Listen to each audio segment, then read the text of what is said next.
জয় জগন্নাথ।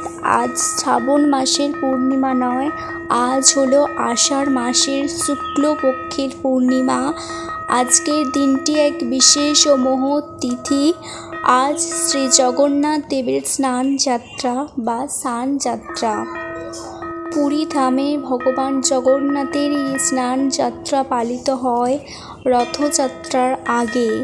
এই দিনে ভগবান জগন্নাথ, বলরাম ও সুভদ্রা মন্দিরের ভিতর থেকে বাইরে আসেন, যাতে সমস্ত ভক্ত তাদের স্নান দর্শন লাভ করতে পারেন।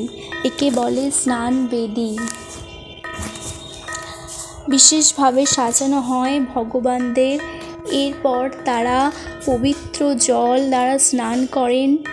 108টি স্নানের ঘট বা কলসের মাধ্যমে জল আনা হয় স্বয়ং ইন্দ্রদুম্ন সরোবর থেকে।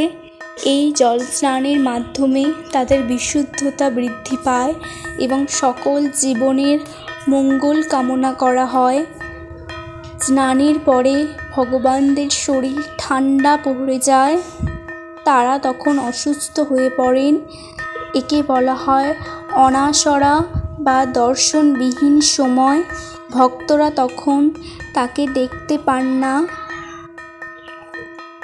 বিশ্বাস করা হয় ভগবান তখন বিশ্রামে থাকেন, আয়ুর্বেদিক চিকিৎসা গ্রহণ করেন, যাতে তিনি রথযাত্রায় শক্তি নিয়ে ফিরতে পারেন।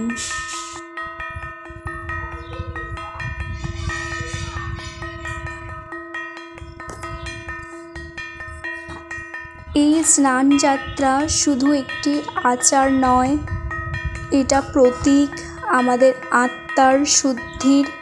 ঠিক যেমন জগন্নাথ দেব নিজে স্নান করে আত্মা বিশুদ্ধ করেন, আমরাও ঈশ্বর স্মরণ ও পবিত্রতার মাধ্যমে আমাদের জীবনের নোংরা মোহ দূর করতে পারি।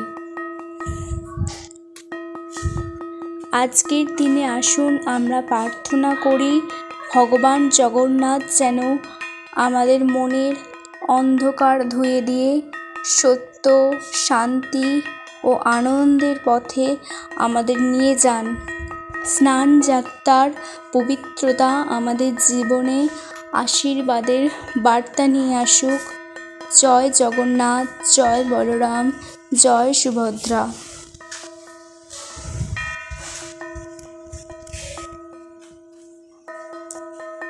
আজকে বিশেষভাবে সাজানো হয় ভগবানদের। এরপর তারা পবিত্র জল দ্বারা স্নান করেন। 108টি স্নানের ঘট বা কলসির মাধ্যমে জল আনা হয় স্বয়ং ইন্দ্রদুম্ন সরোবর থেকে। এই জল স্নানের মাধ্যমে তাদের বিশুদ্ধতা বৃদ্ধি পায় এবং সকল জীবনের মঙ্গল কামনা করা হয়।